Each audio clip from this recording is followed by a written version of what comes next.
evening, ladies and gentlemen. Yes, I'm back in the host chair, the host with the most. Had to take the week off last week because I don't know, like we had to try something different. It was fun over on Lindy's channel. We might go back over to Lindy's channel every now and then. But also with the whole new work schedule, much earlier start time. I think this is going to be good for the show and everything. But we do have a lot of good stuff to talk about tonight. The Philadelphia Eagles are 12-1 after pretty much thrashing the New York Giants. Had some injuries in that game. Aaron Sipos, Reed Blankenship. Tough to lose those guys, but this is the time of year you see a lot of teams start to get banged up. Hopefully the Eagles will start to get some of their guys back on IR. Dallas Goedert is eligible to return soon. We'll get CJ Gardner-Johnson hopefully down the line and get some of the guys back in the building. But what's going on, Lindy Legend? How you doing tonight, my guy? Oh man, gotta love it, dude. had to wear blue to pay respects to the Giants' funeral on Sunday. But tried to warn them, tried to tell them. I mean, we've been kind of saying that the Giants are, even though the Giants started the season off with 6-1, this is really a very overrated team. This is a team that really doesn't have any great signature wins on the resume. And, that kind of showed on Sunday when they were completely outclassed. So I guess we'll go ahead and we'll start with the game, talk about the game, recap the game, impact performers, all that type of stuff. I got to give a game ball to Miles Sanders. Miles Sanders showed out again, becoming one of the first Eagles, or the first Eagle, I should say, since LaShawn Shady McCoy to get over 1,000 yards, and A.J. Brown, first receiver since Jeremy Maclin to get over 1,000 yards. So definitely very impressive seasons by both of those guys. Eagles also have 3 guys with double-digit touchdowns for the first time in franchise history. Jalen Hurts with the 10 rushing touchdowns, matching his total of last season. And then you have A.J. Brown, 10 receiving touchdowns, and Miles Sanders with 10 rushing touchdowns on the year, I do believe. So good stuff from the offense. The defense, they got to Daniel Jones. They had a few sacks. Hassan Reddick was active. Brandon Graham is active. I feel like Brandon Graham stays so underrated. Eagles fans, we always give him a lot of credit. But, I mean, I didn't even know this guy was having this type of season. He's just quietly having 8.5 sacks. So if he plays to his standard, I think he'll finish the year with at least 10 sacks. And then Hassan Reddick, double-digit sacks. He got his 10th sack of the year as well. So continuing his good pace that he's had for the last few years, stretch run. He's really been productive the last few years. So good stuff on both sides of the ball. There was just like a small thing on special teams, the block punt. But it wasn't as bad as the Giants. I got to say, and shout out to the guys with the gauntlet, the Sports Moron segment. You guys all know, this guy has to be a nominee for Sports Moron. The Giants punter, I don't even know what the guy's name is. This guy gets his punt basically blocked, and he picks it up, and he tries to drop kick it across the field. The guy was just a doofus. The Giants are a doofus team, and it was pretty much exposed on Sunday. So the Eagles are 12-1, and we're going on to the Bears. So good stuff. Yeah, yeah, absolutely. I mean, you talked about the amount of sacks that the team had that game. They totaled another 7. I believe the Eagles now lead the league in sacks among 49 sacks or something on the season. I think so. And I know that, that's not the only thing that we lead in in terms of statistic. So I mean, the way it looks across the board, the Eagles are number 1 in the number 1 scoring offense right now in the league after that demolishing display they put on against the Giants. They're number 1. They're number 1 in turnovers, number 1 defense in pass yards, and there's so many number 1s I can't keep up with it. And a lot of those were right on display in the Giants game. Hurts had another excellent performance. I mean, yeah, granted he got sacked 4 times, but if your defense is producing sacks and you're not getting more positive plays after that, then in the end, it doesn't matter. I mean, between Daniel Jones and Tyrod Taylor, but the two of them got sacked for a combined 7 times. Daniel Jones was a product of 4 of those. Tyrod Taylor was a product of 3.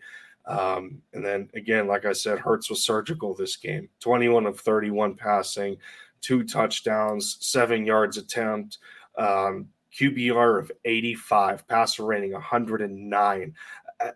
I mean, across the board, he was fantastic. And, we're going to get into this segment a little bit later, but I know a certain somebody that is neck and neck with him in the MVP race that had 3 interceptions. Somebody has taken a narrow lead in that race, but we are going to talk about that later. Yeah, absolutely. Like I said, I know a certain somebody that had 3 interceptions against the Denver Broncos, but that's not the here nor there. I also 3 interceptions in the entire season, but we ain't going to go there. We will discuss it, as I said. No. Miles Sanders, again, I don't know what has gotten into him. I think he's just motivated, man. Over the course of the season, he has continued to hear the noise. He has continued to hear, yeah, this is an Eagles team that's running back by committee, and no one is truly sure if he's the number 1 back. Is Kenny Gainwell going to take that next step? Boston Scott is always a giant killer. Big kickoff return against the Giants again. Yeah, I mean, he had 2 good special teams returns, man. So, but I think almost every aspect of Miles' game has been extraordinarily better, especially in terms of him not being afraid to go out and block somebody, whether it's in pass protection or trying to create a lane for his quarterback to He leveled somebody on Sunday. Yeah, and if you find it on Twitter, he was talking about how he was mic'd up that game, and he was talking about how he was going to yell like Bobby Boucher, the water boy, and he did on that particular play. It was one of the funniest things I ever watched. So I mean, overall, I just love how this team is playing. I think the team as a whole is separating themselves across the other offensive and defensive juggernauts in the NFL. And when we're talking in terms of offense, this team just doesn't seem to have a weakness. It's really unbelievable. They're playing without Dallas Goedert, who was one of their top targets before he got hurt. A.J. Brown, Devontae Smith are still doing damage. You got Jack Stoll coming in. He's now starting to do even more damage. My boy Grant Calcaterra is getting more and more targets as the weeks progress. I mean, overall, this was just murderer's row.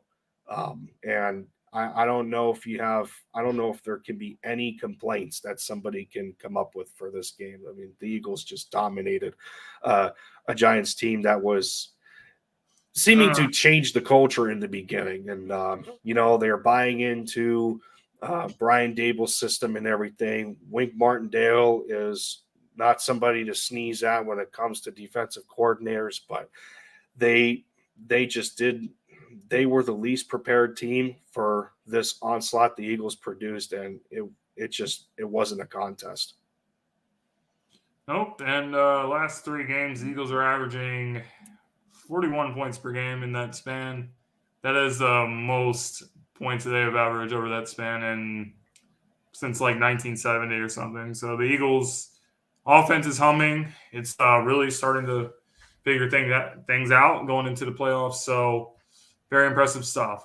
But this game did not come without a few injuries, and the injuries were some pretty costly ones. You had Aaron Sipos, starting punter of the Eagles. He was injured on that play where he had to block punt and he tried to run for the first down.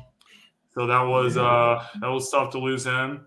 And then you also had Reed Blankenship, who was actually really playing well in place of Gardner Johnson. So I think we have to give Reed a lot of credit for what he has done since he was asked to come in, because no one really expected this from undrafted guy, but plays well in the system, solid guy. Very smart, good tackler, and he goes down. So what the Eagles went ahead and did is they went and signed Brett Kern, who is former Tennessee Titans punter, has a couple Pro Bowls to his name. And then you also brought back Anthony Harris, who, as we know, was on the team last season, worked with Jonathan Gannon, also in Minnesota. So he's just a guy that's, at least somewhat familiar with the system. And, in a couple weeks, we should be able to get some of these guys back. They said that Reed's injury was not too serious. And then also Chauncey, or CJ as he goes by, is eligible to return against his former team, the New Orleans Saints. So that is what we have with the injuries. So my whole thoughts on this is, we're just bringing in some guys and hoping they can fill the void of these injuries that we have. But once we get to the playoffs, get that first round bye, securing the number 1 seed, I think needs to be the objective, just so when we get into the playoffs, when we get into the divisional round, we can go in with as close to a healthy roster as we possibly can. And if we do that, I think we're going to be really successful. So we'll just have to see how these next couple weeks go into the season. This time of year where we see a lot of guys getting nicked up. Eagles just need to weather the storm, and I think everything will be okay. I honestly did hate the Aaron Siposs injury. Just because of when watching the play unfold, he, how he recovered the block punt and then tried to run for a first down when it was. That was just such a gutsy move by him. You have to love his grit on that play. I think it was a 4th and 16 or something after he goes after a penalty or after the Eagles took a sack because it was deep in their own territory. It was only 2 or 3 yards short of the first down. Yeah, and nonetheless, we'll keep it classy, Giants fans. If you seen that on Twitter, Aaron was given quite a number of Giants fans FUs and everything, pieces of what, and just keep it classy when just like cheering for an injured opposing player. That's not the here nor there at this point. But it's just a topic that people like to talk about sometimes, just to be what. But Reed Blankenship, that one was also a shame. I know there was a lot of people holding their breath because they thought it was going to be a significant knee injury, and it turns out I think it was what was it? I think it was a high ankle sprain, something like that, or at least a knee sprain. The time missed is not going to be enough for him to go on IR. Cannot say the same for Aaron Siposs. So, sad to lose both of those because in terms of safety depth, the Eagles are in trouble there. And as terrible as Kayvon Wallace looked defensively, they're going to have to change something soon because I can't see him out there longer than I need to, because he just, I don't know, every time he gets put on the field for a substitution, he always seems to look lost, and that's a problem. So you're down to Kayvon Wallace, you're down to Marcus Epps with this injury, and then you bring in Anthony Harris. You're weaning him in slowly again on the practice squad, and then they're also comfortable with Josiah Scott, I believe, and then I think Andre Sachre is also on the practice squad as well after being waived and nobody claiming him. So, yeah, I mean, the Eagles are going to have to be pretty cautious there until C.J. Gardner-Johnson's return. But with the way this secondary has been playing as a whole, when you got 2 lockdown corners and Avonte Maddox returning, although he did look a bit rusty in that game, nonetheless, I think we'll be okay enough to, like you said, weather the storm.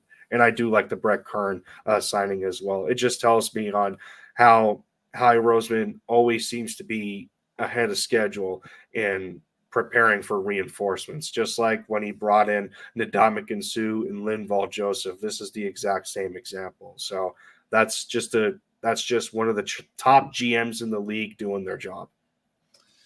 Yeah, and I gotta say, I agree with a lot of what you said there, but just get through the couple weeks that we have. We are here at the end of the season. Obviously, the Eagles clinched the playoffs this past week, so the first step. Next up is obviously wrapping up the NFC East. You got the game against the Bears this week. We're going to talk about that game next. And then, obviously, all roads lead to the showdown against the Dallas Cowboys' second meeting against them on Christmas Eve. With all due respect, if you win those two games, if you win the next two games, everything's pretty much over. At that point, if you go 13, 14, and 1, probably going to clinch the division at that point, and you're probably going to be as close to clinching the number one seed and home field advantage as you possibly can. So once you do that, everything's going to start turning around, I think, and then we are going to start getting some guys back. Some guys are going to be eligible to come back.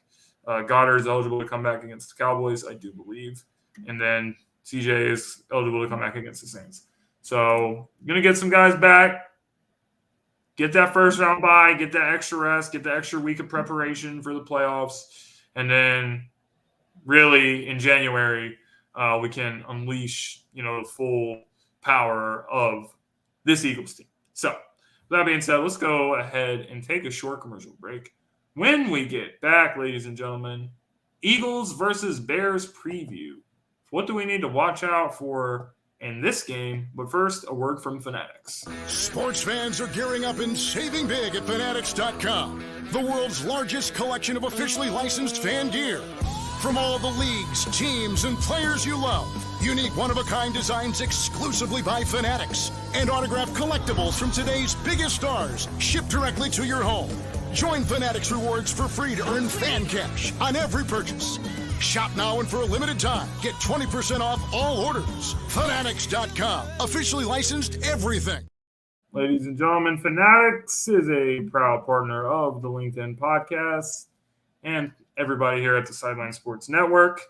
We just want to say it is that time of the year. It is the holiday season. If you have anybody in your family that loves sports, listen, I had to go out and do all sorts of crazy shopping because not everyone in my family is an avid sports fan like yours truly. So that's tough. But anytime you have someone in your family that loves sports, it is so easy to make them have, get a good gift because people love to get stuff for their teams. So make sure you check out all the deals and all the things going on with Fanatics while you're doing your holiday shopping. So that's a pretty good pitch right there. I could be a good salesman. I could be a good salesman too. But listen, guys, 12-1. How do we get to 13-1? You got the Philadelphia Eagles taking on the struggling Chicago Bears. Lindy, what do we have to watch out for in this game? Well, as I was trying to go over what the Bears can do and what they can't do, I mean, they have struggled against, a majority of the top teams in the league.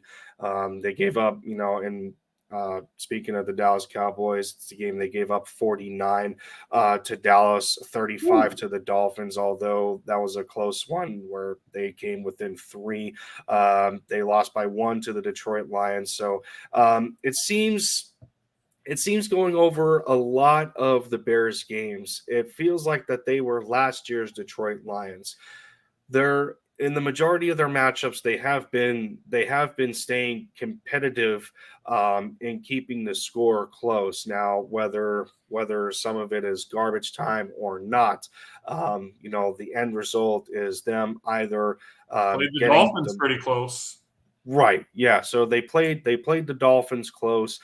They beat the Texans by 3. They won in week 1 against San Fran, beat them 19-10. They lost a 1-score game to the Giants, the Vikings, lost by 1 to the Lions, 3 to the Falcons. So, again, it feels like they're last year's Detroit Lions where they just they can't get a grip in how to play good quality football on a consistent basis.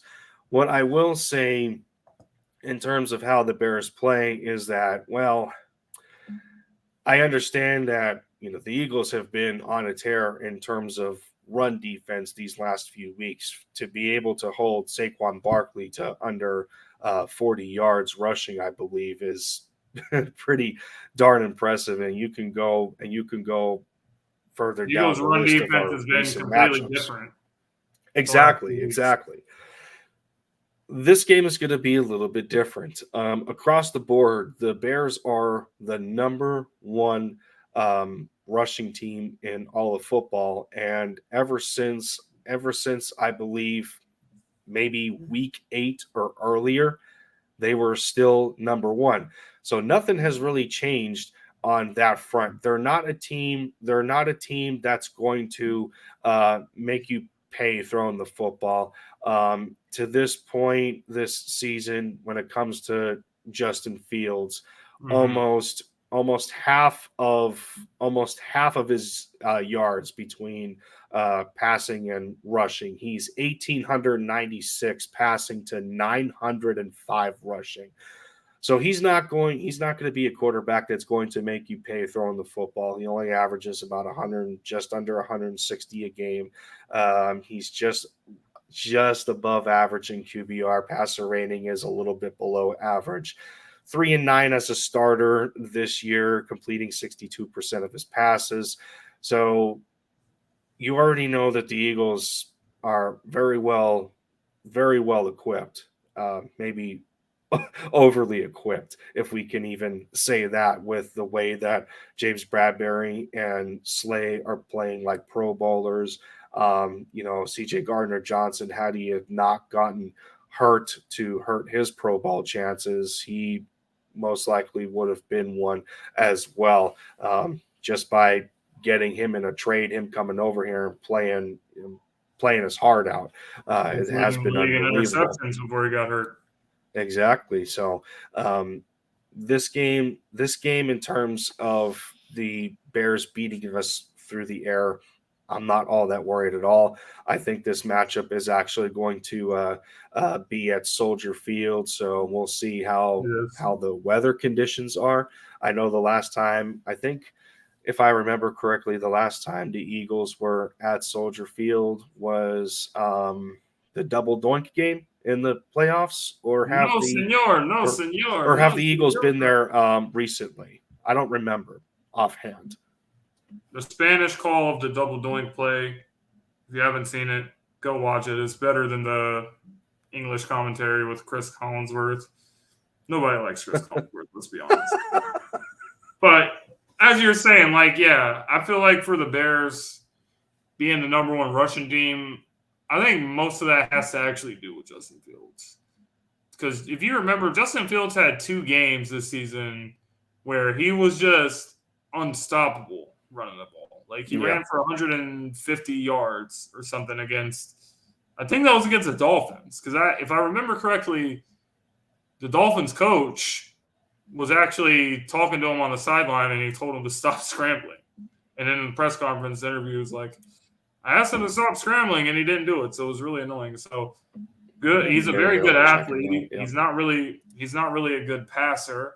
So I don't know. Our guys are going to be tested against him with his ability to run the ball and make plays outside the pocket. But I'm really 178 impressed.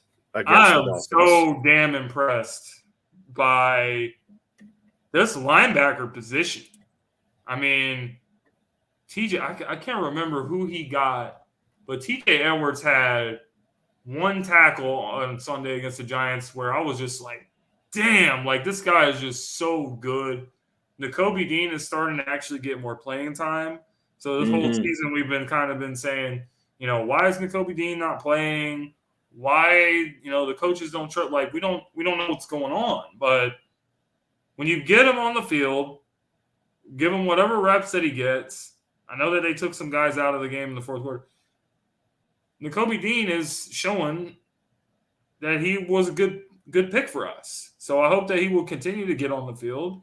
And then you also have Kaiser White. So you know what? I'm really impressed with the linebackers have done this season. So going up against a dude like Justin Fields, it's another test for them. It's another test for this defense. And I think it'll be good. But I think once all said and done, the Eagles just have to play their game like they've been playing, and that's how you get from 12-1 to 13-1. I think what I feel is ultimately going to happen is that the Eagles are going to get a taste of their own medicine when it comes to their own quarterback. Not to say that Hurts is a rush first quarterback, because he doesn't nearly have the amount. He doesn't nearly have the amount of rushing yards that Justin Fields has. Hurts is at 686 to Justin Fields 905. But what sets the Bears apart in terms of running the football to the Eagles is that the Bears have a three-headed monster if you include the quarterback. David Montgomery is over 640. Khalil Herbert is over 640. And then you add Justin Fields in there, you're looking at over 2,100 to 2,200 rushing yards from three guys. Has the run defense been a kryptonite to the Eagles for the majority of the season? It absolutely has. But on the flip side, has it improved in the last few weeks? It absolutely has improved, especially when you add to the trenches and you get Jordan Davis back, and you add a Linval Joseph, and you add a Ndamukong Suh. Those guys as a whole, and you count Fletcher Cox, Brandon Graham, Hassan Reddick, Josh Sweat, all of those guys in that front seven and that front four that have the combination of pass rush and clogging the lanes. If they're able to contain Justin Fields the way that they go up against their own quarterback in practice, to help from a schematic standpoint, then the Eagles should not have a problem against this team. The Bears defensively are not very good either. They are, we speak, they are the third or fourth worst defense in terms of points allowed, allowing 26 points a game. So you take the number one scoring offense against the 29th scoring defense. It looks like a recipe for disaster yet again for another team that is, as dead last in the NFC North. So with that said, we can stay on our high horse all we want, and we're going to absolutely say that. If someone shows they can stop us, then I have no reason to think that this team is not going to be able to put up these points every single week. Yeah, if they stop Justin Fields, if they contain Justin Fields, the Bears don't have a chance. No. I mean, I don't even know who they have that could cause problems for us, from their receiver position. Don't have a lot of guys, don't have a lot of weapons in the passing game, so it's rough for Justin Fields. I think Justin Fields he's not there yet. I think he needs a little bit more time. But the team around him is also not very good. So who knows what he could be with some more development, but he ain't there yet. But he can run around and he can make shit happen. So definitely going to be a test for the Eagles defense. And speaking of those names, yeah, they're names that but they're names that don't scare you. Remember the Chase Claypool trade and him going from Pittsburgh to the Chicago Bears. He hasn't made much of an impact at all. Darnell Mooney is their leading receiver with 493 yards. So you add Cole Kmet as their tight end in there, who is pretty good, but he's not a large impact player. Dante Pettis is another notable name. I think Amon-Ra St. Brown's brother is over there. N'Keal Harry, Byron Pringle, and I believe I mentioned Dante Pettis already. So you can go down the line. Velus Jones Jr. There are a lot of names that but it's nobody that scares you, especially if you make Justin Fields too antsy in the pocket and he can't complete his drop back or any sort of thing when it comes to that. And if you get him in a position where he's going to be too happy footed, the Bears are in trouble. So yeah, this should be another easy game for Philly. Darnell Mooney is their leading receiver, 493 yards. To put this into perspective, Dallas Goedert has only played 9 games, and Dallas Goedert has 544 yards. Mm-hmm. So, yeah. I mean, I don't know what you want me to say. Like, this game should be an exact copy, I think, of the Giants game. Plain and simple. Same game plan. Same thing. Go out, put up the points, kick some ass. 13-1. Not much else to be said. But there is a lot to be said about this. So Jalen Hurts, after the last couple weeks, it's been one of the most discussed things in sports. If you watch any sports media programs, which I do not, but I see the clips on social media. So Jalen Hurts and Patrick Mahomes has been the 2 names that has been brought up the most with the MVP. I think that when you're looking at this MVP race, you do have to consider some other guys. You see the resurgence of the Cincinnati Bengals. They kind of had their early season woes, but they have started to get really hot. And the AFC, if I'm a team in the AFC, I don't want to see the Bengals right now because the Bengals are feeling it. They're hot.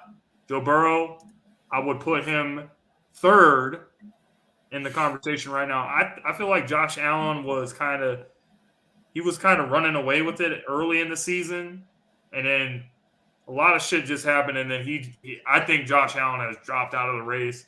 2 of the last 2 games, he was another dark horse pick that a lot of people were talking about. He's completely dropped out of the race. Like these last 2 games have been. He was really god-awful against the Chargers. God-awful. Against the Chargers and the 49ers. It's like just completely dropping out of the race there. So this is pretty much what you got. You got Mahomes, who's balling, and we got Bird951 in the comment section. What is up, sir? So Mahomes is balling. Like, don't get me wrong. And I don't really think that there's a wrong answer. Whoever wins the MVP, if Mahomes wins it, I'll give him his flowers. I do think Jalen Hurts deserves it, what he's done for this football team. When you think about this team, he has elevated this team. The team around him is very good. Devontae Smith, A.J. Brown, Dallas Goedert, all the guys that he throws the ball to is very good. But if you look at Jalen Hurts, I don't know if we have expected this of him. I mean, I think we expected him to be better, but to see how much of an insane leap that he has taken, I think it has blown everybody's mind. Like, this guy went from against the Tampa Bay Buccaneers. You had the Buccaneers coach. I think it was Todd Bowles or the defensive coordinator or somebody that was saying that he can't read defenses and stuff. And he was like, oh, he can't read. Yeah. He's literally out here. Doesn't matter if you put any coverage against him. He's picking apart 1,000%. And in the league, he's one of the best quarterbacks from the pocket. He has the best completion percentage in the pocket.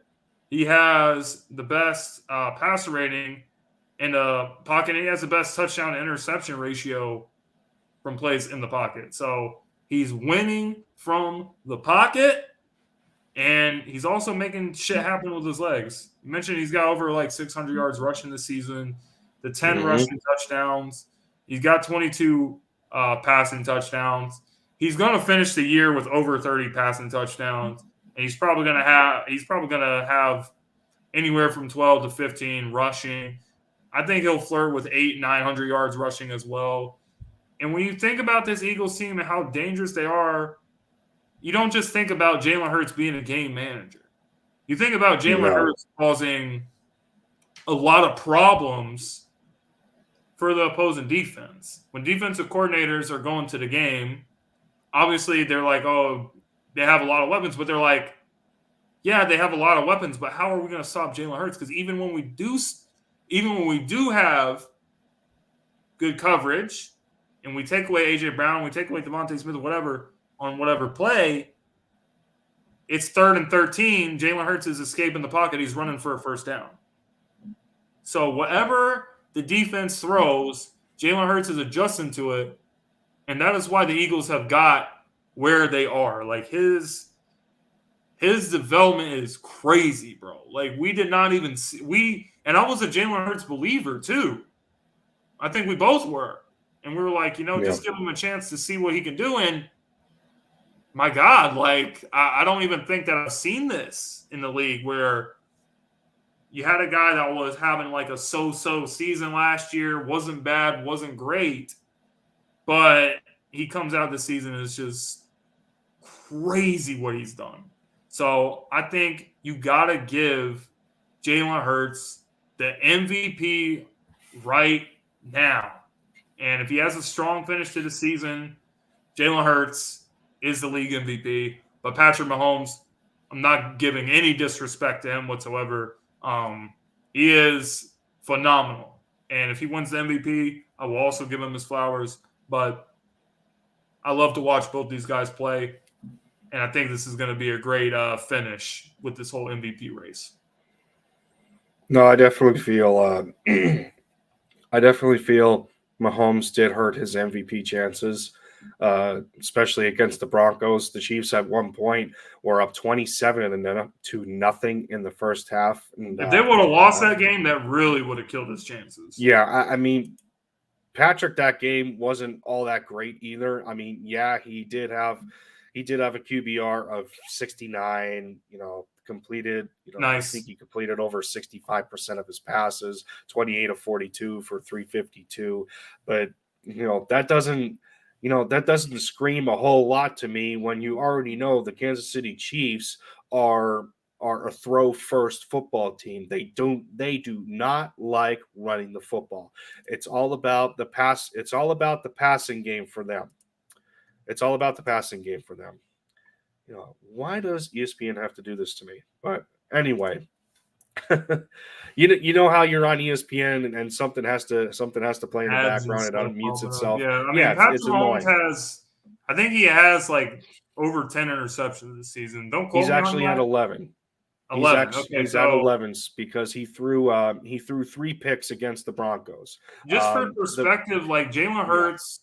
Another thing I forgot to mention when I was saying all this stuff, the thing that actually impresses me the most is how Jalen Hurts is probably the best is the best quarterback at protecting the ball. Because he has 3 interceptions on the season, but if you pay attention to watch the Eagles play, you had the first interception was against the Vikings. It was like a dump-off pass to Kenneth Gainwell, went through his hands, intercepted. Second interception was a pick six. Ball was thrown a little bit behind Pascal in that Jaguars game. So we'll give him that. We'll give him that one. And in the other game, it was dropped in the bucket to A.J. Brown, and it also went through his hands and got intercepted against Washington. So this guy is actually the best at not turning it over. He's the most efficient and dangerous quarterback. So just for perspective, Mahomes threw 3 interceptions against the Broncos, and Jalen Hurts has thrown 3 interceptions the whole season. That's to me, that's absolutely crazy that Jalen is this good at not turning it over. Yeah, I mean, as far as I'm concerned, yeah, and bringing up that Broncos game again, Denver had no business being in that game. I mean, they're one of the worst teams in the league. They're horrible. Yeah, they had no business being in that game. Patrick too many times puts the ball in harm's way because he's always he's kind of like Brett Favre. He's a gunslinger. Like he makes crazy throws, but sometimes he tries to make too much crazy throws, and then it always gets intercepted. So with Mahomes, you got to take the good with the bad. And I think, of course, your quarterback is a product of how your team plays. Where you look at the Chiefs from a statistical standpoint, they do not like running the football. They are 25th in the league in attempts. Yeah, they're average across the board in terms of yards, and they can still get some rushing touchdowns. They're okay in yards per carry. They're a little bit above average at 4.7, which is good for 12th in the league. But passing is where it's at for them. Patrick Mahomes has thrown, in terms of pass attempts, they are 4th in the league. They're number 1 in yards. They're number 1 in touchdowns. They're number 1 in yards per attempt. This is where it's a little bit different when it comes to the Eagles and Jalen Hurts. To me, this is where efficiency comes in. Mm-hmm. Comparing the Chiefs, quarterback-wise, Mahomes has thrown the 4th most pass attempts. The Eagles, on the other hand, with Jalen Hurts, are 26th. Okay? Yards, they are 14th. All right, that's average. But here's where it gets even better. They're top 10 in touchdowns. They're at 7th with 22. They are number 1 in protecting the football, like we just mentioned. Only 3 interceptions in terms of passing. Defensively, they're number 1 with 27-2. Like that's pretty damn impressive. 22-3. Yeah. So I mean, for a team that doesn't throw the football a whole lot, they are still 3rd in the league in yards per attempt at 7. I don't know about you, but that seems to be a lot more efficient to me, especially when you're a team that can not only hurt you by throwing the football, but they can damn sure hurt you running the football. Eagles are number 2 in the league in attempts and yards. They're number 1 in rushing touchdowns with 27. That's 27 rushing touchdowns. And they're 6th in yards per carry at 4.9. That's what I have to say about that, though. Like, one thing I want to bring up with this is the Eagles don't really have like that one thing that, if you take away this, you can stop the Eagles. The Eagles are known for, like, a lot of people look at us and they're like, the Eagles have a great offensive line. Miles Sanders is balling. Jalen Hurts is a great quarterback that can run. Maybe so they're like one of the best running teams. But like, even if you take away the run, like there's been a few games this year where we didn't really run the ball that well. Against the Titans, we didn't really run the ball that well.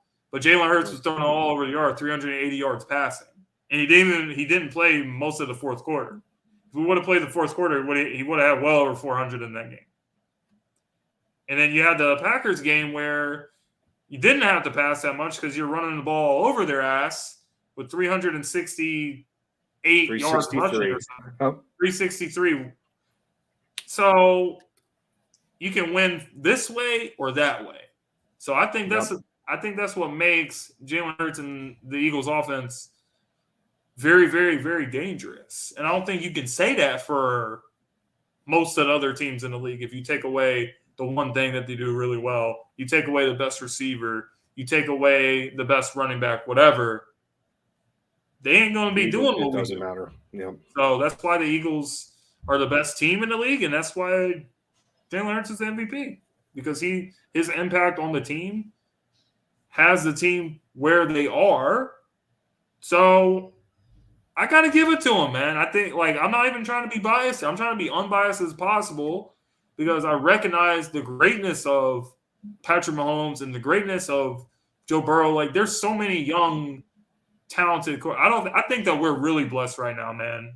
If you're blessed to be an NFL fan, to see the young talent that we have in the league right now, and I recognize all these guys. But what Jalen Hurts has done, taking this leap, he has the Eagles with the 12-1 record.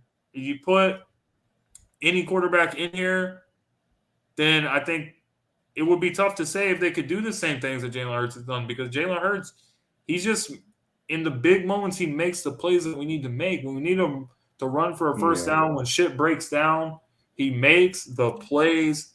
He makes big throws after big throws in crucial situations and third downs. I got to give it to Jalen Hurts. I got to give it to him. This is his year. It's his year when a lot of people were not expecting something like this. Nobody, even us, were not expecting this. No. Let's be honest. We cannot say that we said Jalen Hurts was going to do this. We said he would be better. The team would be really good. But no, we were not saying this before the season. No. And we do know a certain few people that just did not want to believe in this kid at all. Not just a few. A lot of people didn't. Yeah, I just I have we have the receipts. We have the receipts of people that did not believe. I'm gonna be respectful. If nobody tests my patience, I will not unleash the receipts on you. But if you want to try me, just know that you don't want to do it. That's all I have to say. I think I'm gonna. I think I'm going to make it a note of this when we talk about this team and what the overall scope of it that the quarterback is responsible for. The Eagles are a deadly dynamic. There's only 3 games this year where the Eagles did not surpass 100 yards rushing, to your point. Week 3 against the Commanders, they only ran for 72 rush yards, but your quarterback threw for over 320. Week 10 against the Commanders, so the second matchup, we were just sloppy as a whole. That game we only ran for 94 yards. Everything that could go wrong in that game went wrong. Yeah. And then week 13 against the Tennessee Titans, we didn't need to run the ball because their secondary could not keep up with our passing attack, and 386 passing yards just gets dumped right on them. But if we had to play the fourth quarter, Jalen would have had 400 or 500 yards. He would have been certainly close to 500. He absolutely would have been. But every other game has been, like I said, a deadly dynamic. Week 1 against the Detroit Lions, 239 and 216. Week 2, 323, 163 against Jacksonville, 191 and 210. And I could keep going on and on. 143 and 217 against the Texans, 363 to 137 against the Packers. They can hurt you both ways if they want to. And nobody has make them the most dangerous team come playoff time, because teams are going to say, we're going to take away the run game. We're going to do this. We're going to do that. Yep. And then we're going to hit them with something else. Yeah. The team is just too damn good. Jalen Hurts is too good. The team is too good. So, yeah, MVP, all that stuff. So that pretty much brings us to the end of the show. It's crunch time of the season, guys. We're almost into the playoffs. It's going to be fun. It's going to be good. Looking forward to it. Looking forward to the holidays. You got a big game. I think if Jalen Hurts has a really good game against the Cowboys on a Christmas Eve game, I think that will pretty much seal the deal for the MVP. Yeah, if he squeezes out a win against Dallas on Christmas Eve, you're giving him MVP. That's a big prime time game or whatever. Even though it's at like 4:00, I think everyone's going to be watching. Your family's going to be sitting around watching the Christmas Eve game. So if he has a performance, a very good one like he has been, so I think that could seal the deal. But Lindy, do you want to just let anybody know where they can find you and what kind of stuff you're working on right now? Not working on a whole lot ever since my career changed, but as it goes, I could not sacrifice doing the podcast with Philly Jim over here, so that is still afloat. But being that Tuesdays are my off day, I have a few people have been hitting me up here and there. So if I find the time to do another guest appearance on a live stream podcast or show, I may be open to it. But in terms of my own content, I had to put that on the back burner. And I also did forget to wear my Eagles Christmas hat for the podcast episode. It's right upstairs, and I forgot it. I'm like, dang it, it's All right, we got next that week. time of the year. I absolutely one more show before Christmas next Tuesday. Yeah. Episode 25. Too bad it didn't align with closer to Christmas. Oh well. Oh well, fam. Oh well. Anyway, guys, I want to thank everybody that tuned in tonight on Linc'd In Podcast. We have changed the time. I know you guys are used to seeing us a little bit later, but from going on forward, we will be doing the show from around 6 p.m. to 7 p.m. Eastern time, so you guys can catch us back here next Tuesday night. Great show tonight, and hope everyone has great holidays. Wishing happy holidays to everybody. And as we always say, the LinkedIn country, let's fly, baby.